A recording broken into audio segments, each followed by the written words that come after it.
Professor Tilakeshwar শঙ্কুর ডায়েরিটা আমি পাই তারক চাটুর্যের কাছ থেকে।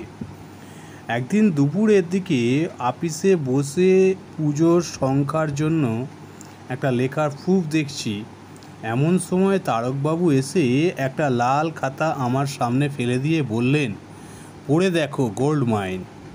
তারকবাবু এর আগেও কয়েকবার গল্প টল্প এনেছিলেন, খুব যে ভালো তা নয়, তবে বাবাকে চিনতেন আর ছেঁড়া জামা টামা দেখে মনে হতো ভদ্রলোক বেশ গরিব, তাই প্রতিবারই লেখাগুলোর জন্য 5-10 টাকা করে দিয়েছি। এবার গল্পের বদলে ডায়েরি দেখে একটু আশ্চর্য হলাম। প্রফেসর শঙ্কুর বছর 15 নিরুদ্দেশ। কেউ কেউ বলেন তিনি নাকি কি একটা ভীষণ এক্সপেরিমেন্ট করতে গিয়ে প্রাণ হারান। আবার এও শুনেছি যে তিনি নাকি জীবিত, ভারতবর্ষের কোনো অজ্ঞাত অঞ্চলে গা ঢাকা দিয়ে চুপচাপ নিজের কাজ করে যাচ্ছেন, সময় হলে আত্মপ্রকাশ করবেন।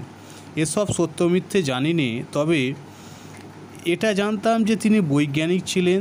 তার যে ডায়েরি থাকতে পারে সেটা অস্বাভাবিক নয়, কিন্তু যে ডায়েরি তারকবাবুর কাছে এলো কি করে জিজ্ঞাসা করতে তারকবাবু একটু হেসে হাত বাড়িয়ে আমার মশলার কৌটোটা থেকে লবঙ্গ আর ছোটো এলাচ বেছে নিয়ে বললেন, সুন্দরবনের সেই ব্যাপারটা মনে আছে তো?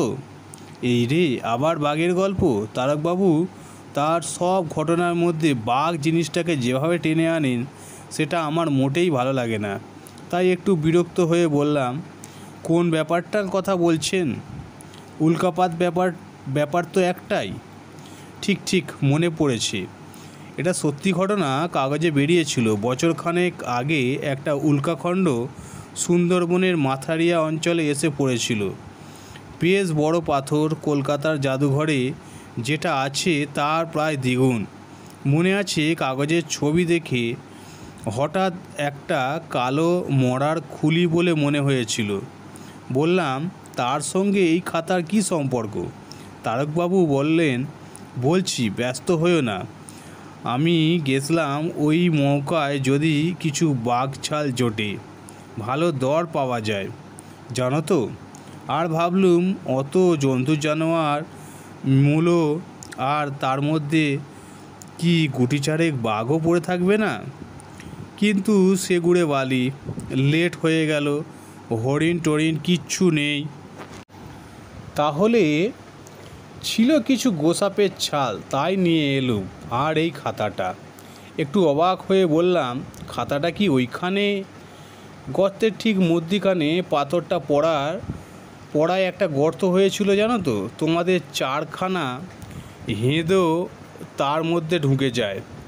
এটা ছিল তার ঠিক মধ্যিখানে। বলেন কি? বোধহয় পাথরটা যেখানে পড়েছিল তার খুব কাছেই লাল লাল কি একটা মাটির ভেতর থেকে উকি মারছে দেখে টেনে তুললাম। তারপর খুলতেই শঙ্কুর নাম দেখে পকেটস্থ করলাম। উল্কার গর্তের মধ্যে খাতা, তার মানে কি? পড়ে দেখো, সব জানতে পারবে। তোমরা তো বানিয়ে গল্প টল্প লেখো, আমিও লিখি। তার চেয়ে ঢের মজাদার। আমি হাতছাড়া করতাম না, বুঝলে। নেহাত বড় টানাটানি যাচ্ছে, তাই। টাকা বেশি ছিল না কাছে, তাছাড়া ঘটনাটা পুরোপুরি বিশ্বাস হচ্ছিল না, তাই 20 টাকা দিলাম ভদ্রলোককে। দেখলাম তাতে খুশি হয়ে আমাকে আশীর্বাদ করে চলে গেলেন। তারপর পুজোর গোলমালে খাতাটার কথা ভুলেই গিয়েছিলাম। সেই দিন আলমারি খুলে চলন্তিকাটা টেনে বার করতে গিয়েই ওটা বেরিয়ে পড়ল। খাতাটা হাতে নিয়ে খুলে কেমন যেন খটকা লাগলো। যতদূর মনে পড়ে প্রথমবার দেখেছিলাম কালির রং সবুজ, আর আজ দেখছি লাল। কেমন হলো? খাতাটা পকেটে নিয়ে নিলাম। মানুষের তো ভুল হয়, নিশ্চয়ই অন্য কোনো লেখার সবুজ কালির সঙ্গে গোলমাল করে ফেলেছি।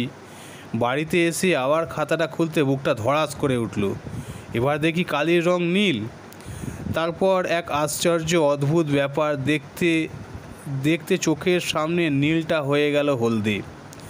এবার তো আর কোনো ভুল নেই, কালির রং সত্যি বদলাচ্ছে। হাতের কাঁপুনিতে খাতাটা মাটিতে পড়ে গেল। আমার ভুলো কুকুরটা যা পায় তাতেই দাঁত বসায়, খাতাও বাদ গেল না। কিন্তু আশ্চর্য, যে দাঁত এই দুদিন আগেই আমার নতুন তালতলার চটিটা ছিঁড়েছে, ওই খাতার কাগজ তার কামড়ে কিচ্ছু হলো না।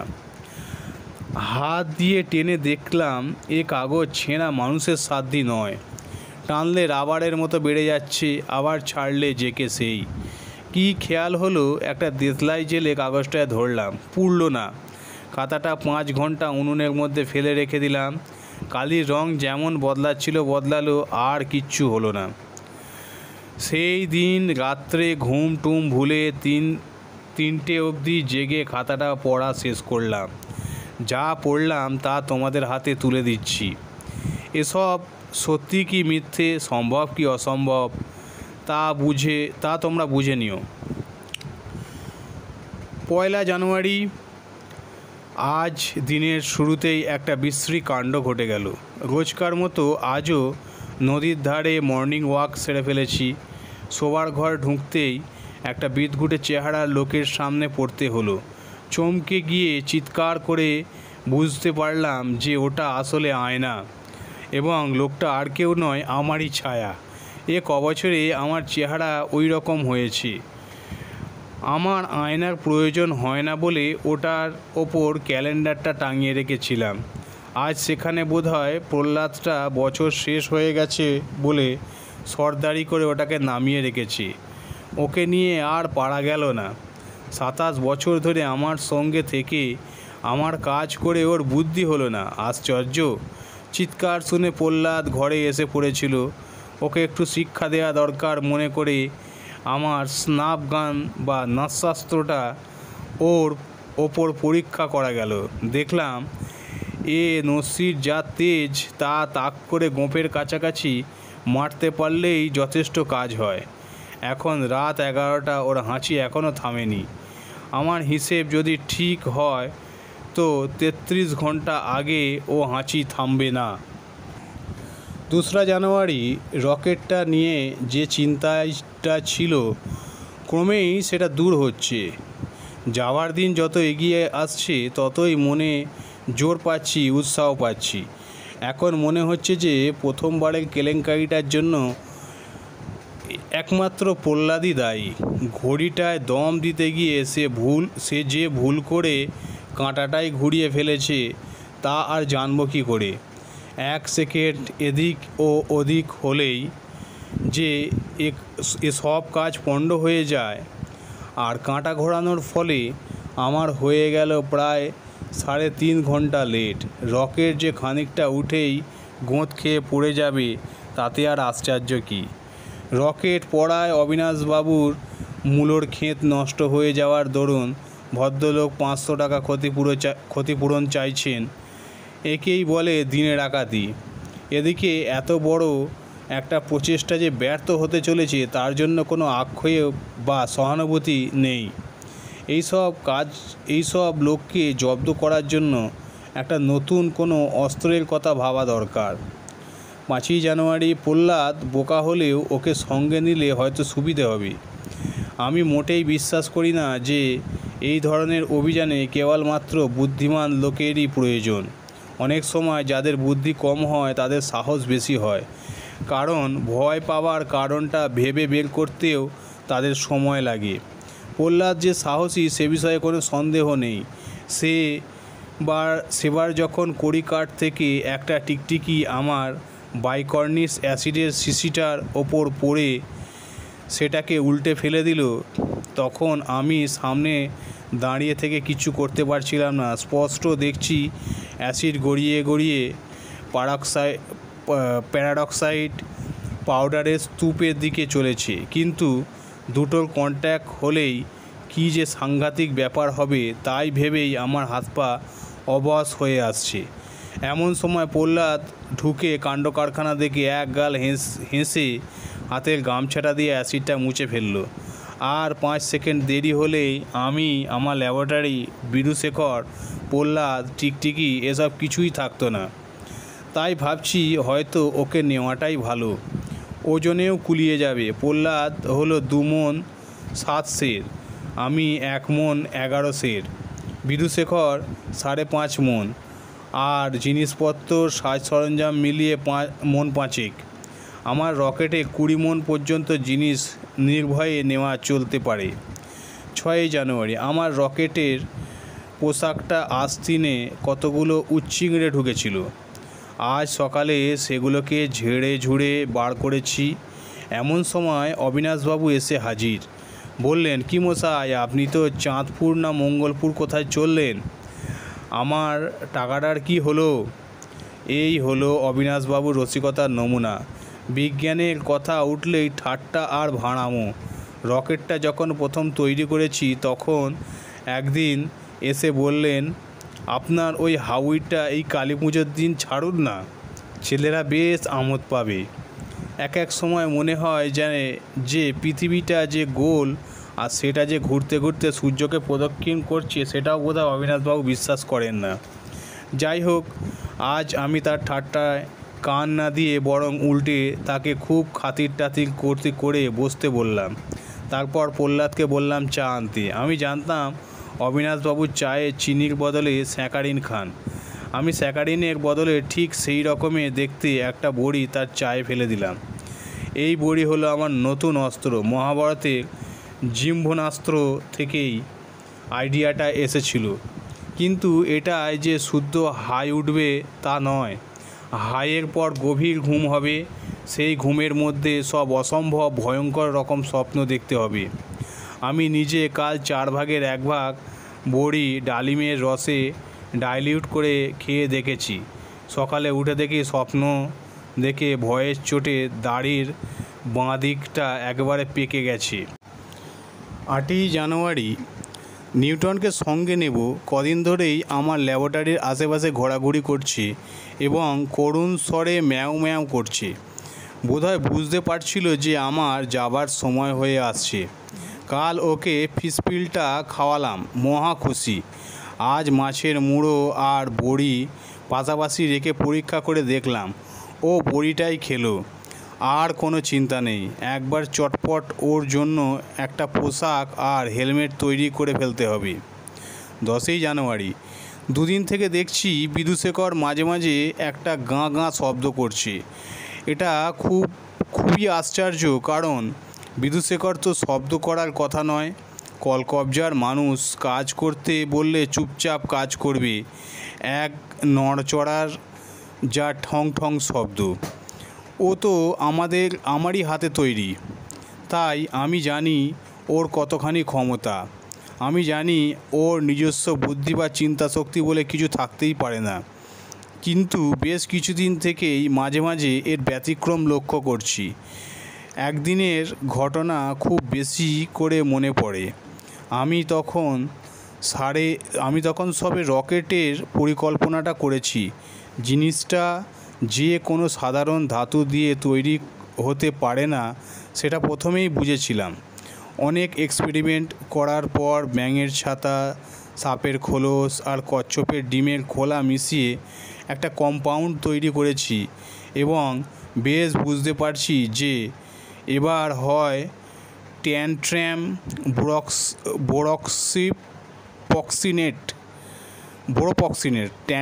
বোরোপক্সিনেট না হয় অ্যাকুয়াস ভেলোসিলিকা মেশালেই ঠিক জিনিসটা পেয়ে যাব।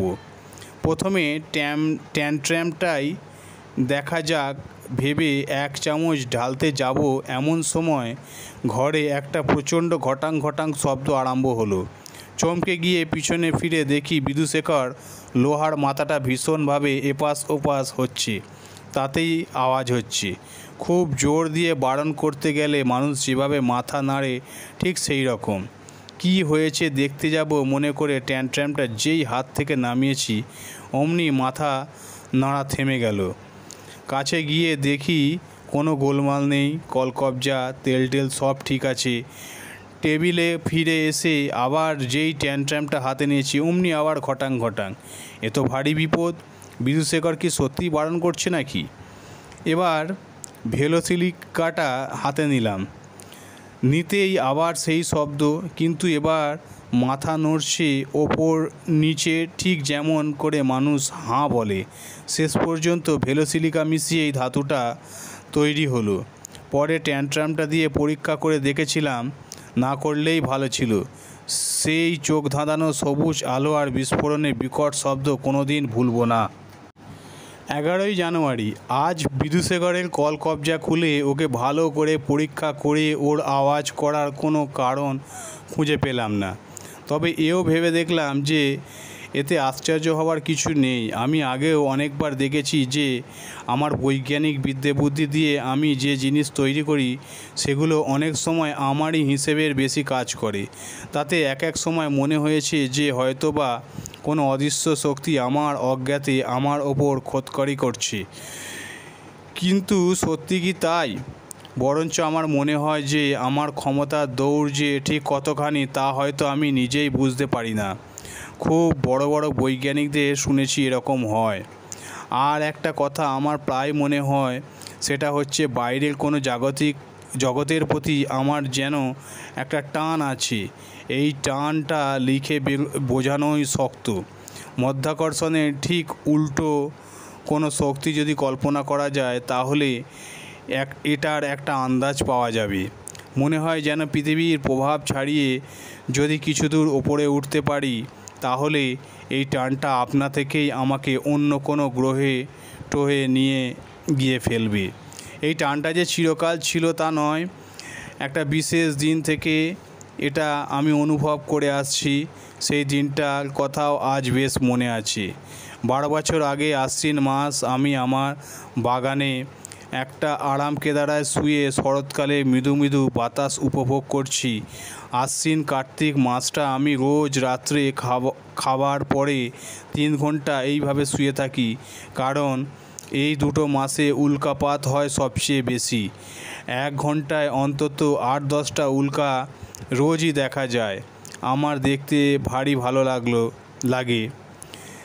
সেদিন কতক্ষণ শুয়েছিলাম খেয়াল নেই। হঠাৎ একটা উল্কা দেখলাম যেন একটু অন্যরকম। সেটা ক্রমশ বড় হচ্ছে এবং আমার মনে হলো যেন আমার দিকেই আসছে। আমি এক দৃষ্টে চেয়ে রইলাম। উল্কাটা ক্রমে কাছে এসে আর বাগানের পশ্চিম দিকের গোলঞ্চ গাছটার পাশে থেমে একটা প্রকাণ্ড জোনাকির মতো আলো জ্বলতে লাগলো। সে এক আশ্চর্য দৃশ্য। আমি উল্কাটা ভালো করে দেখব বলে চেয়ার ছেড়ে উঠে যেতেই আমার ঘুমটা ভেঙে গেল। এটাকে স্বপ্ন বলেই বিশ্বাস করতাম, কিন্তু দুটো কারণে খটকা রয়ে গেল।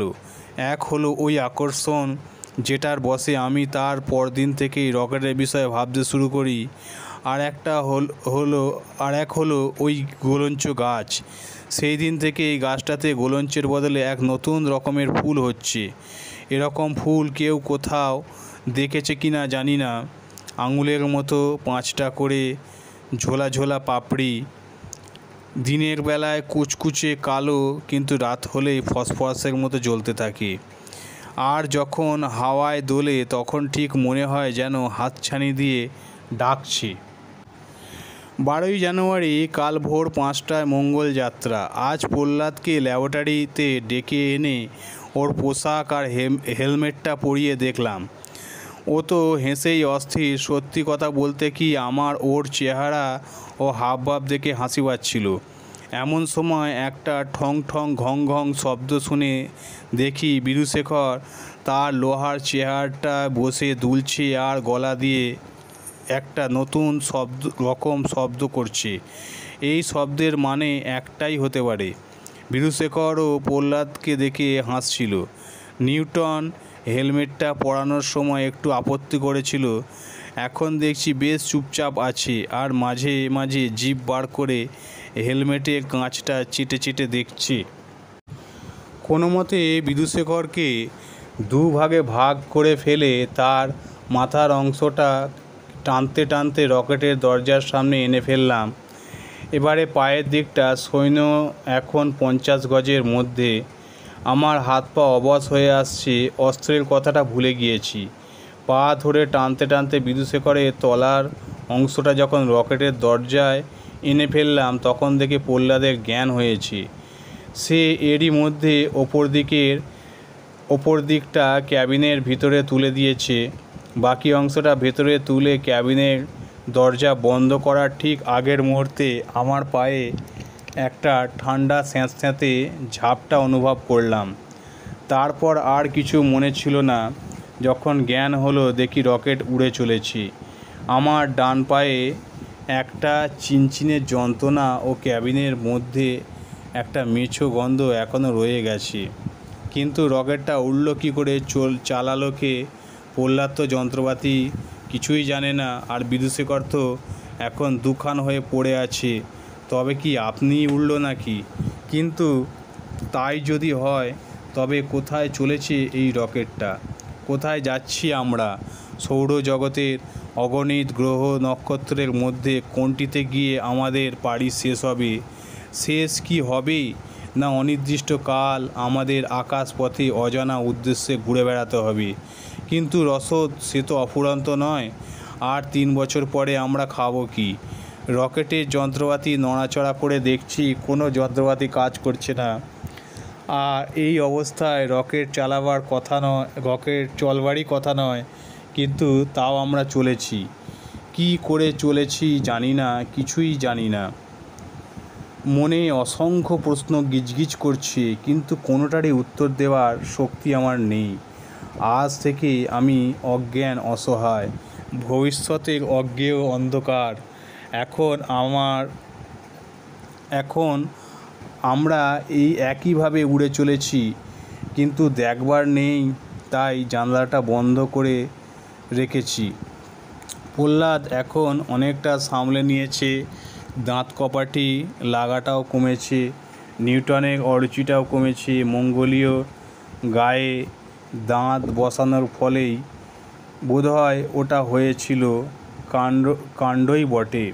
প্রহ্লাদের কথাবার্তা এখনও অসংলগ্ন, কিন্তু যেটুকু বলছে তার থেকে বুঝেছি যে নদীর ধারে পাথর কুড়োতে কুড়োতে সে হঠাৎ একটা আঁচটে গন্ধ পায়।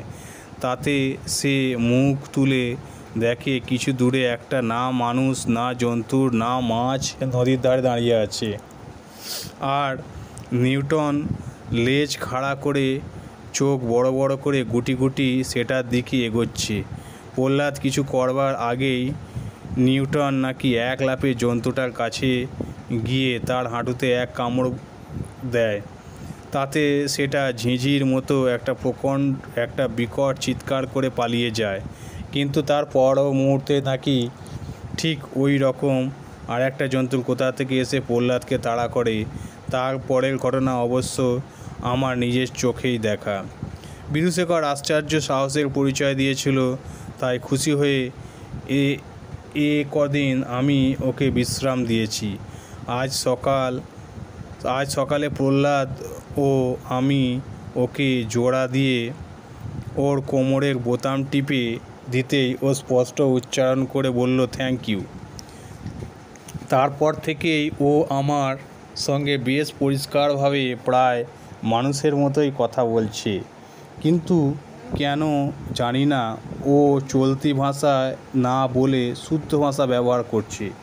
বোধহয় এতদিন প্রহ্লাদের মুখে রামায়ণ মহাভারত শোনার ফল। আর সময়ের হিসেব নেই, সন তারিখ সব গুলিয়ে গেছে। রসদ আর কয়েকদিনের মতো আছে। শরীর মন অবসন্ন। প্রহ্লাদ আর নিউটন নির্জীবের মতো পড়ে আছে। কেবল বিদুশেখরের কোনো গ্লানি নেই। ও বিড়বিড় করে সেই কবে প্রহ্লাদের মুখে শোনা ঘটোৎকচ বধের অংশটা আবৃত্তি করে যাচ্ছে। আজও সেই ঝিমধরা ভাবটা নিয়ে বসেছিলাম। এমন সময় বিদুশেখর হঠাৎ তার আবৃত্তি থামিয়ে বলে উঠল, বাহ বাহ বাহ বাহ বাহ বাহ। আমি বললাম, কি হলো বিদুশেখর, এত ফুর্তি কিসের? বিদুশেখর বলল, গবাক্ষ উদ্ঘাটন করহ। এর আগে বিদুশেখরের কথা না শুনে ঠকেছি, তাই হাত বাড়িয়ে জানলাটা খুলে দিলাম।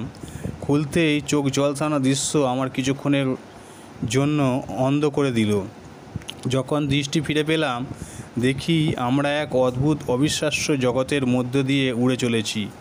যত দূর চোখ যায় আকাশময় কেবল বুদবুদ ফুটছে আর ফাটছে, ফুটছে আর ফাটছে। এই নেই, এই আছে, এই আছে, এই নেই। অগুন্তি সোনার বল আপনা থেকেই বড় হতে হতে হঠাৎ ফেটে সোনার ফোয়ারা ছড়িয়ে মিলিয়ে যাচ্ছে। আমি যে অবাক হব তাতে অবশ্য আশ্চর্য কী। কিন্তু প্রহ্লাদ যে প্রহ্লাদ, সেও এই দৃশ্য দেখে মুগ্ধ না হয়ে পারেনি। আর নিউটন, সে ক্রমাগত ঝাঁপিয়ে পড়ে জানলার কাঁচটাকে খামচাচ্ছে, পারলে সে যেন কাঁচ ভেদ করে বাইরে চলে যায়। সেই দিন থেকে আর জানলা বন্ধ করিনি, কারণ কখন যে কোন বিচিত্র জগতের মধ্যে এসে পড়ি তার ঠিক নেই। খিদের তেষ্টা ভুলে গেছি, ক্ষণে ক্ষণে দৃশ্য পরিবর্তন হচ্ছে। এখন দেখছি সারা আকাশময় সাপের মতো কিলবিল সব আলো এদিক ওদিক ছুটে বেড়াচ্ছে। এক একটা জানালা খুব কাছে এসে পড়ে, আর কেবিনের ভেতরটা আলো হয়ে ওঠে। এ যেন সৌরজগতের কোনো বাদশাহের উৎসবের আতশবাজির খেলা। আজকের অভিজ্ঞতা এক বিদুশেখর ছাড়া আমাদের সকলের ঘাম ছুটিয়ে দিয়েছিল। আকাশ ভর্তি বিশাল বিশাল গোলাকৃতি এবড়ো খেবড়ো পাথরের চাঁই, তার গায়ের সব গহ্বরের ভেতর থেকে অগ্ন্যুদ্গার হচ্ছে। আমরা সেই পাথরের ফাঁক দিয়ে কলিয়েশন বাঁচিয়ে বিদ্যুৎ বেগে ছুটে চলেছি। প্রহ্লাদ ক্রমাগত ইষ্টনাম জপ করছে। নিউটন টেবিলের তলায় ঢুকে থরথর করে কাঁপছে। কতবার মনে হচ্ছে এই বুঝি গেলাম, কিন্তু রকেট ঠিক শেষ মুহূর্তে ম্যাজিকের মতো মোড় ঘুরিয়ে নিজের পথ বেছে নিয়ে বেরিয়ে গেছে। আমরা ভয়ে মরছি, কিন্তু বিদুশেখরের ভ্রুক্ষেপ নেই। সে তার চোখ চেয়ারে বসে দুলছে আর মধ্যে মধ্যে টাফা বলছে। এই একটা নতুন কথা কদিন ওর মুখে শুনছি। বোধহয় বাইরের দৃশ্য দেখে তারিখ করে তোফা কথাটা বলতে গিয়ে টাফা বলছে। আজ নিউটনকে বড়ি খাওয়াচ্ছি, এমন সময় বিদুশেখর হঠাৎ এক লাফে জানলার কাছে গিয়ে টাফা বলে চিৎকার করে উঠল। আমি জানলার দিকে তাকিয়ে দেখি আকাশে আর কিছু নেই, কেবল একটা ঝলমলে সাদা গ্রহ, নির্মল নিষ্কলঙ্ক একটি চাঁদের মতো আমাদের দিকে চেয়ে আছে। রকেটটা নিঃসন্দেহে এই গ্রহটার দিকেই এগিয়ে চলেছে। বিদুশেখর কথা সত্যি হয় তাহলে ওটার নাম টাফা। আজ জানালা দিয়ে অপূর্ব দৃশ্য। টাফার সর্বাঙ্গে যেন অসংখ্য জোনাকি জ্বলছে আর নিভছে। সেই আলোয় আমাদের কেবিনও আলো হয়ে গেছে। আমার সেই স্বপ্নের জোনাকির কথা মনে পড়েছে। মনে আজ সকলেরই খুশি। শেষ পর্যন্ত হয়তো আমাদের অভিযান ব্যর্থ হবে না। টাফার দূরত্ব দেখে আন্দাজে মনে হচ্ছে কালই হয়তো ওখানে গিয়ে পৌঁছব। গ্রহ ঠিক কীরকম দেখতে সেটা জোনাকিগুলোর জন্য বোঝবার উপায় নেই। আজ বিদুশেখর যে সব কথাগুলো বলছিল সেগুলো বিশ্বাস করা কঠিন। আমি কদিন থেকেই ওর অতিরিক্ত ফুর্তি দেখে বুঝেছি যে ওর মাথাটা হয়তো আবার গোলমাল করছে। ও বলল টাফায় নাকি সৌরজগতের প্রথম সভ্য লোকেরা বাস করে। পৃথিবীর সভ্যতার চেয়ে ওদের সভ্যতা নাকি বেশ কয়েক কোটি বছরের পুরনো। ওদের প্রত্যেকটি লোকই নাকি বৈজ্ঞানিক। এত বুদ্ধিমান লোক একসঙ্গে হওয়াতে নাকি ওদের অনেক দিন থেকেই অসুবিধা হচ্ছে। তাই কয়েক বছর থেকেই নাকি ওরা অন্যান্য সব গ্রহ থেকে কম বুদ্ধি লোক বেছে নিয়ে টাফায় আনিয়ে বসবাস করাচ্ছে। আমি বললাম, তাহলে ওদের প্রহ্লাদকে পেয়ে খুব সুবিধা হবে বলো? তাই শুনে বিদুশেখর ঠং ঠং করে হাততালি দিয়ে এমন বিশ্রী রকম অট্টহাসি আরম্ভ করলো যে আমি বাধ্য হয়ে ওর কাঁধের বোতামটা টিপে দিলাম। কাল টাফায় পৌঁছেছি। রকেটটা থেকে নেমে দেখি বহু লোক আমাকে অভ্যর্থনা করতে এসেছে। লোক বলছি, কিন্তু এরা আসলে মোটেই মানুষের মতো নয়। অতিকায় পিঁপড়ে জাতীয় একটা কিছু কল্পনা করতে পারলে এদের চেহারা কিছুটা আন্দাজ পাওয়া যাবে। বিরাট মাথা আর চোখ, কিন্তু সেই অনুপাতে হাত পা সরু, যেন কোনো কাজেই লাগে না। এর সম্বন্ধে বিদুশেখর যা বলেছিল তা যে একদম ভুল সে বিষয়ে কোনো সন্দেহ নেই। আমার বিশ্বাস ব্যাপারটা আসলে ঠিক তার উল্টো, অর্থাৎ এরা মানুষের অবস্থা থেকে এখনও অনেক পিছিয়ে আছে এবং সেই অবস্থায় পৌঁছাতে ঢের সময় লাগবে। টাফার অবস্থা যে পৃথিবীর তুলনায় কত আদিম তা এতেই বোঝা যায় যে এদের ঘরবাড়ি বলে কিছু নেই, এমনকি গাছপালাও নেই। এরা গর্ত দিয়ে মাটির ভেতর ঢুকে যায়, সেখানে বাস করে। অবশ্যই আমাকে এরা ঠিক আমার দেশের বাড়ির মতো একটা বাড়ি দিয়েছে, কেবল ল্যাবরেটরিটাই নেই, আর সবই যেমন ছিল ঠিক তেমনি। প্রহ্লাদ নিউটন দিব্যি আছে, নতুন গ্রহে এসে নতুন পরিবেশে যে বাস করছে সে বোধটাই যেন নেই।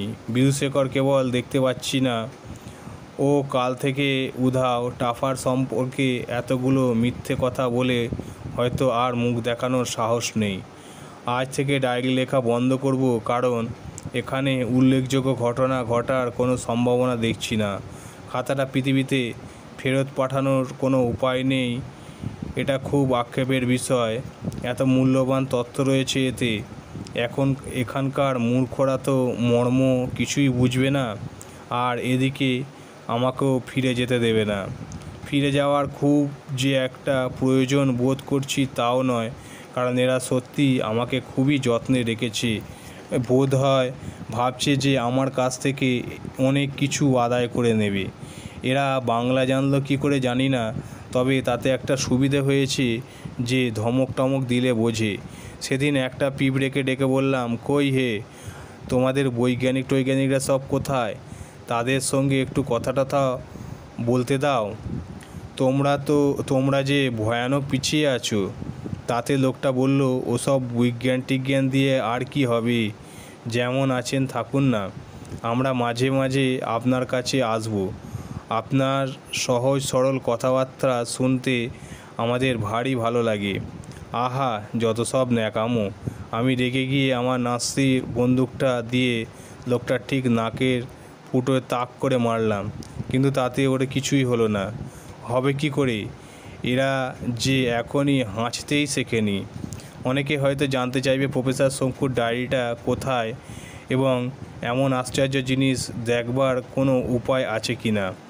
আমার নিজের ইচ্ছা ছিল যে ডায়েরিটা ছাপানোর পর ওর কাগজ ও কালিটা কোনো বৈজ্ঞানিক দিয়ে পরীক্ষা করিয়ে তারপর ওটা জাদুঘরে দেব। সেখান থেকে অবশ্যই সকলের পক্ষে দেখা সম্ভব, কিন্তু তা হবার জো নেই। না থাকার কারণটা আশ্চর্য। লেখাটা কপি করে প্রেসে দেওয়ার পর সেই দিন বাড়িতে এসে শোবার ঘরে তাক থেকে ডায়েরিটা নামাতে গিয়ে দেখি জায়গাটা ফাঁকা।